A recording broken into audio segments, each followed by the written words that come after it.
I'm old, I'm puzzled, and I'm only able to change one of those. Before I do today's jigsaw puzzle, I just wanted to address a comment that was made about my Groundhog Day video from a few weeks ago. In the video, I included a picture of the snowdrifts just west of Paisley, Ontario, and someone pointed out to me that you really can't tell the size of the snowdrifts from that picture and the picture from Google Maps that showed the hillock in behind. I went back a couple of days later and parked my car beside the snowdrift. And this time I didn't actually get stuck in a snowbank. My car is 5 feet 10 inches tall, so you can see the snowdrifts are probably 11 to 12 feet tall. And here's a picture of the snowdrifts from a different angle, and you can see just how much snow has drifted in from the top of that hillock. But that was all before our latest snowstorm, which some people are calling Snowmageddon 2025. It started snowing on Sunday, February 16th. And with gale force winds blowing off Lake Huron, by Monday almost every highway in the county was closed due to drifting snow and near zero visibility.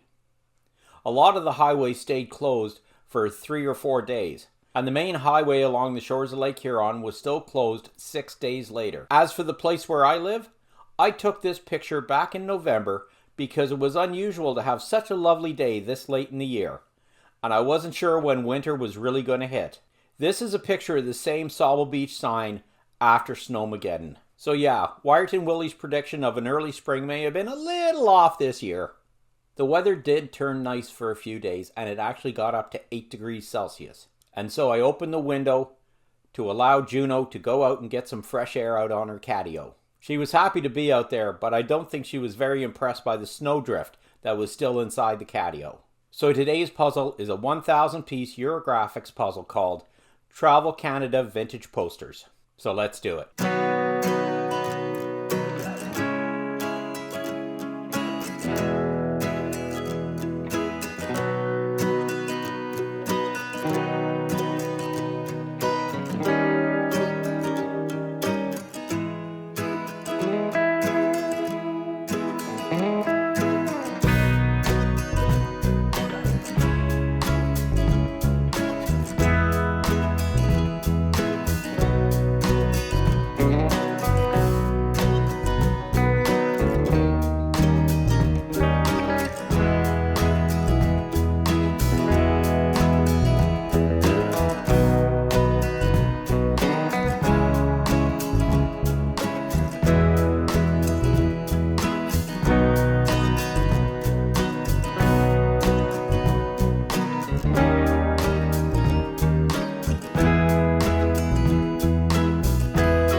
So thanks for watching the video. Also in the comments is a link to my Buy Me a Coffee page if you'd like to support this channel.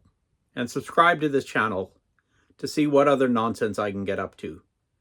Because, you know, I'm old, I'm bored, and I'm only able to change one of those.